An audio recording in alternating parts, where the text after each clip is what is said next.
The following presentation is brought to you by the Realm Network.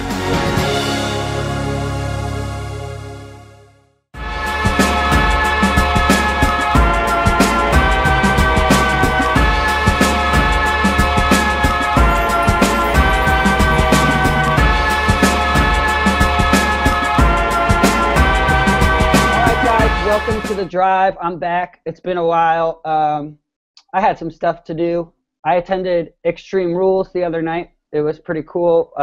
Me and my friends. Actually, I went with Bill Matz, who, if you've been paying attention to the blogs recently, on Russo's brand has been contributing quite a lot. And, you know, it's really great quality stuff he writes, at least in my opinion. I am kind of biased because Bill's a friend of mine, but whatever. If you haven't, you should check out the stuff Bill wrote, especially the write-up he wrote about our night at Extreme Rules. My guest today, so let me tell the story how this came to be. I think we can figure it out after I bring him on, but I think about a year ago maybe, one day, Wayne said to me, yo, you know, there's this kid I saw on our, because Wayne always did, my band Man Overboard, our guitar player, Wayne, always ran the band's Instagram account. And I guess somewhere along the line we were tagged in a picture, and he said to me, you know, there's this kid who's a wrestler who wears our shirts and stuff. And I was like, oh, no, it's pretty cool. So I found the kid on Instagram, and I followed him, and we, have sent each other messages and stuff throughout the past year, but never had a chance to hang in person. And I got this platform now, The Drive. So I figured it was time to bring him on. So, ladies and gentlemen, without further ado, this is my buddy, the Project Thomas Brewington. What up, Tommy? What's up, guys? What's going on, dude? Oh man, I'm just living life and enjoying it for right now. What are you doing what I can? Right now? You at home? Yeah, I'm at home. At home in Rochester, New York. So you're a father, correct? I am. I have a beautiful little 10-month-old little baby, just little baby girl. Love her to death. Is she gonna be a wrestler? Oh God, I hope not. You hope not? I hope not. Is she asleep right now? She's a little feisty, so yeah. she's up, but I'm making do. Are you guys past the point now that you got a full night's sleep yet? Yes. You are? Yeah, she'll sleep 8 to 9 hours a night, so it's nice to know. You're good. You're in good shape. My friend Thomas is a member of a tag team called IndyCar Mafia, right, dude? And I seen online that you get questions. Some people get confused and ask you, is the Mafia like a stable? Is it a tag team? And so why don't you just tell everyone, talk about the IndyCar Mafia for a second and just tell us what exactly is going on. Well, the IndyCar Mafia started off as me and my brother, Eric Emanon. He's actually the founder and creator of the IndyCar Mafia, and he brought me in about 2 years ago to help his vision come true. The IndyCar Mafia is basically a stable. We're not a clique. We're not a group. We're not anything that you would typically see. We are literally a family. Like, we look out for each other. We fight for each other. We fight with each other sometimes if needs be. And we have the common goal of just taking over wherever we go, because we want to see pro wrestling flourish, and we want to be the reasons for it. Yeah, man. Well, in a way, that is kind of like, if you listen to the old interviews with guys from the clique now, it seems to me like they never even saw the boundaries of like one company to another. It was like when they all split up in WWE, it was like, oh, we're just going to go to WCW and we'll kill it over here, and you guys kill it over here, and we'll all be boys. That's pretty cool. So is it exclusive to any promotions? Do you guys travel together?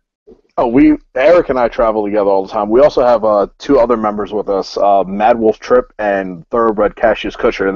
Then they do their own thing, but the main stable, main forces of it are me and Eric. So do you guys do things with everyone though? Ever? Yeah, we wrestle in Buffalo in a place called OSPW, Old School Pro Wrestling. We're all together there. Mm-hmm. And Northwest Ohio Wrestling in Toledo, we're all together there as well. Gotcha. So where did you get started off? Like, tell me the story about you, finding a wrestling school or deciding you were going to train or whatever it was. What happened? So in 2008, I started looking for schools. You, by the way, I'm 26. Okay, cool. So in 2008, so I was 18. Hmm. I lived in Philadelphia. So I've always loved pro wrestling, and I figured if I was going to start, why not start with the best? So I looked into the Chikara Wrestle Factory.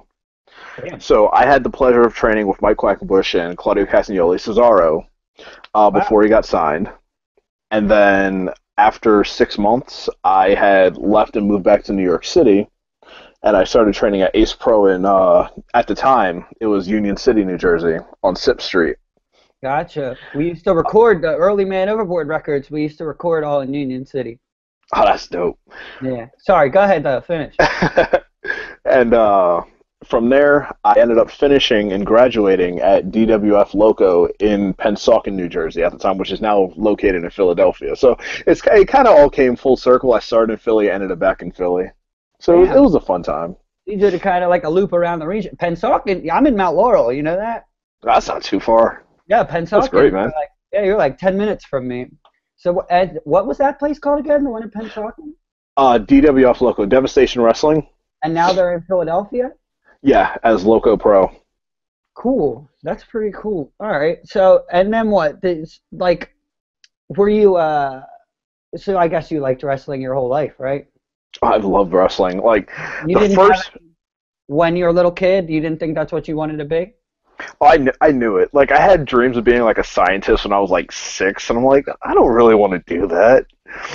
Like, Not the first match I remember watching was Royal Rumble Razor Ramon versus Goldust for the Intercontinental title. Oh, yeah, that was an And awesome angle. for some reason, that match is what made me fall in love with wrestling, and I honestly can't explain why. But like, that was the match I was like, wow, I have to do this. Is that when Gold Dust would be like hitting on Razor Ramon?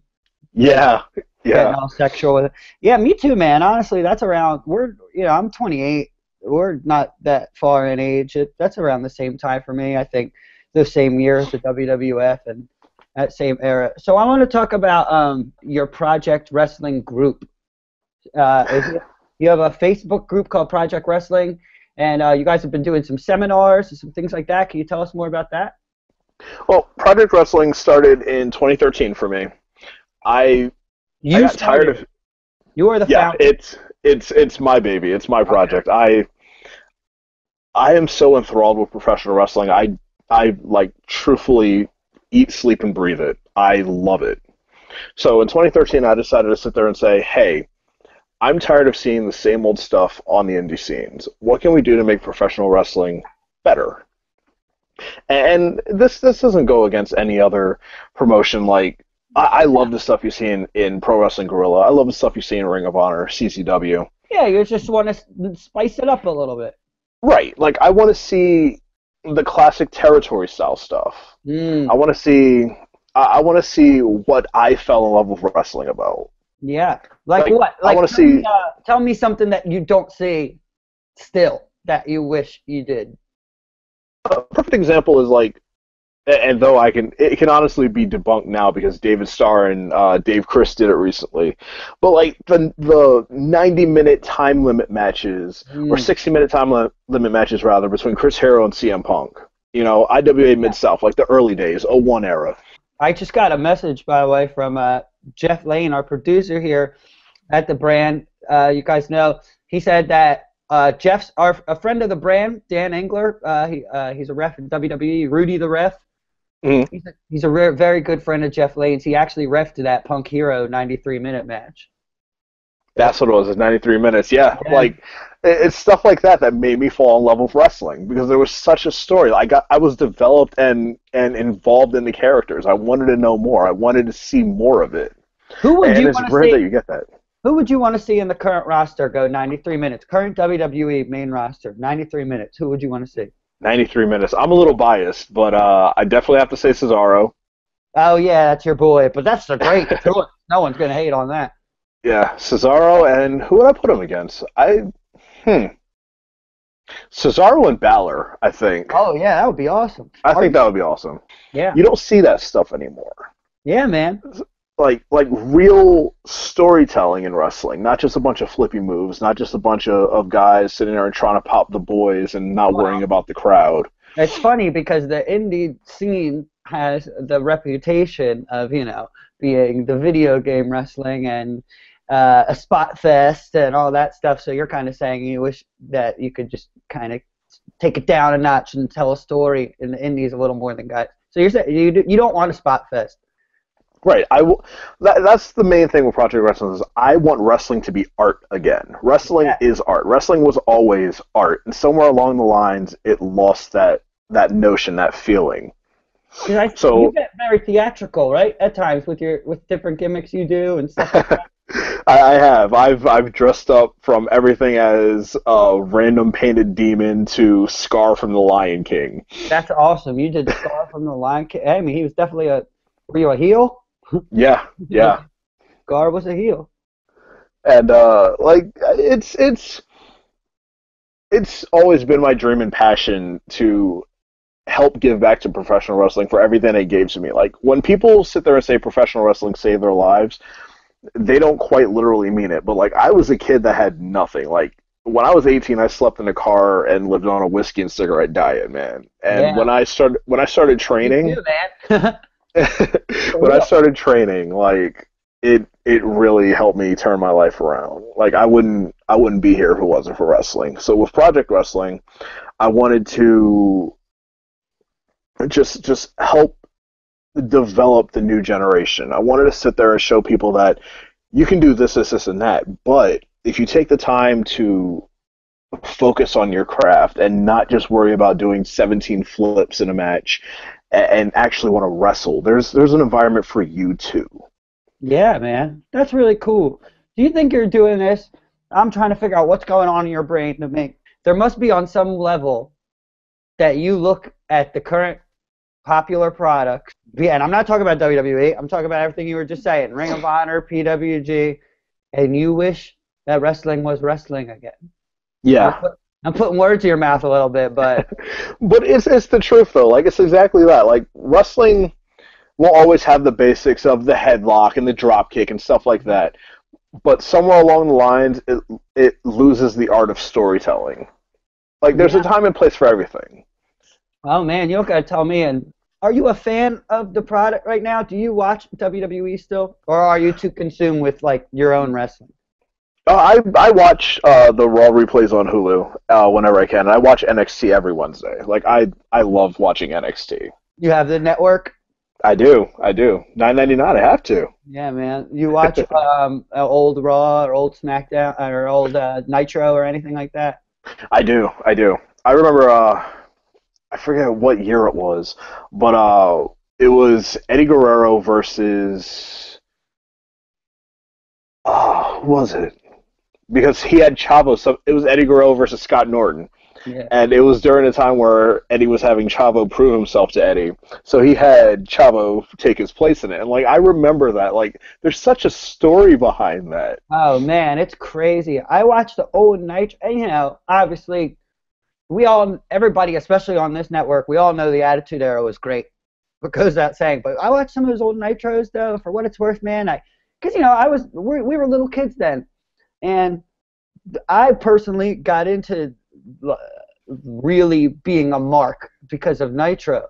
And, man, it's just not that good anymore. Right? You wonder, and it's funny for all the shit that gets talked on Eric Bischoff, and for as disorganized as it clearly was, watching it as an adult, the shit was magical, man.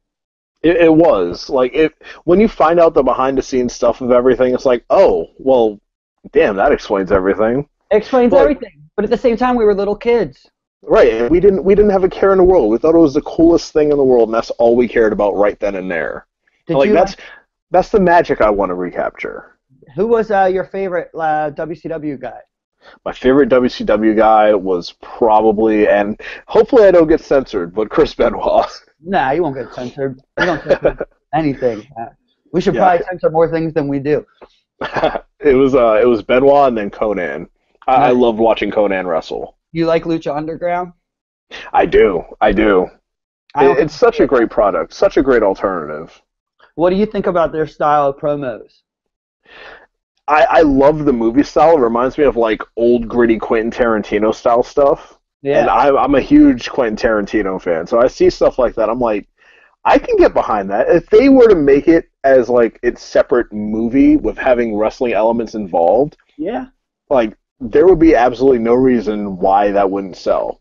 So if you had, I have a question because you like that, but you kind of are. I feel you're a bit of a traditionalist in some ways. You're with pro wrestling. Slightly. Yeah, I'm the same way. I was so if hypothetically, if you like woke up tomorrow and owned your own promotion, would you guys try to be more old school and take it back to the storytelling like you're talking about, or would you try to do something kind of cutting edge like Lucha? Honestly, I think and I might sound like a little bit of a hypocrite, but I would definitely go more of the lucha style simply because it's what the fans want right now. Yeah. And at the end of the day, they're what are going to bring in money. Yeah, and it's not hypocritical because you're talking about telling stories, and you can Right. and they're telling stories. It's Yeah, just, they're literally making movies, like, and I love that. they're not presenting it as a. I was telling my friend the other night, it's wrestling, and it comes from a place where people thought it was real, so Mhm. it had to be presented as a sport with announcers and backstage promos and stuff like that, and that's just a format that has become the format simply because we used to have to trick everyone into thinking it was real. Well, now no one. Right. Well, now everybody knows what wrestling is. So Lucha's kind of like, well, we don't need to have like the post-match like announcer guy like interview him. So that kind of makes sense to me. Yeah, definitely. But- And that's one of the things I love about one of the places I work in Hazleton. It's called the Sanctuary, and it operates like a stunt studio. Yeah, we've heard a lot And- about the Sanctuary. Tell us about your time there. Oh, it's fantastic. John Trotsky, you might know him on Facebook as the Angry Wrestling Vet. Yeah, Yeah, he runs it, and that's the guy. like from production is like top notch. Like he runs it like to a script. Like everything has its own segment, its own format, and he runs it to where we aren't wrestlers. We are stuntman performing in his play. And I love that aspect because it brings back the old kayfabe feeling of it. Mm-hmm. I need to make it out to one of those shows, man. That place has been on my radar for like over a year. I don't live. How far? Where is Hazleton? I probably am like an hour from there, Mount Laurel, right? Oh, Maybe not even. maybe hour and a half, maybe. Yeah, I know it's something like that. It's out. I feel like I would see it on the way to the Poconos. Does that make sense? Yeah. It's a little outside of there. Yeah. It's right there in Hazleton. Where else you been recently that you want to? Anywhere else you want to give a shout out to? Promotions, anything like that? Oh well, I have to shout out my home promotion right now. Yeah, do it OSPW up. in Buffalo. They're running their last show in September, so it's really emotional for me because I've been there 3 years and they helped me jumpstart where I am now. Like Yeah. I went on a hiatus in 2013, and then I came back in September of that year, and it really helped me focus on what I wanted to do again. So I'm always going to have love for that place. So when's that In your show? face. That show is, if I'm correct, September 8th? All right. September 8th, I think. We'll see if when we're done recording this, maybe we can find a flyer for it, and I'll see if we can put it up right now. Oh, So that'd be awesome. That'd be they awesome. see it right now. Now they don't see it. Now they see it. Now they don't see it. Now they see it. Ooh, technology. All right, man. Is there anything else you want to put out there? I mean, I think this is pretty cool. What's your Twitter, and put all the links out there so people can follow your wrestling and follow you online and all that kind of thing. Oh yeah, awesome, man. You can watch me on YouTube at youtube.com/C/Project Brewington 13. You can follow me on Twitter at Project PRGCT Brewington BREWINGTON on Twitter. You can follow me on Instagram at Project Brewington, and you can like me on Facebook at the Project Thomas Brewington. So yeah. Oh, also, if you would mind giving a follow and a like to the IndyCar Mafia fan page on Instagram and Facebook, that would be awesome as well. We definitely appreciate the support. Hell yeah, the IndyCar Mafia guys, Thomas Brewington, the Project Thomas Brewington. please check him out. Please support all the great things this guy's doing with the Project Wrestling. And, you know, this is just a kid who's out there working hard, who wants to make wrestling better. So please check him out and support him. That's it for this time on The Drive. We'll be back in about a week and a half, 2 weeks, something like that. And make another episode. For Thomas, Jeff Lane, and myself, thank you for tuning into The Drive on Vince Russo's The Brand. Peace out.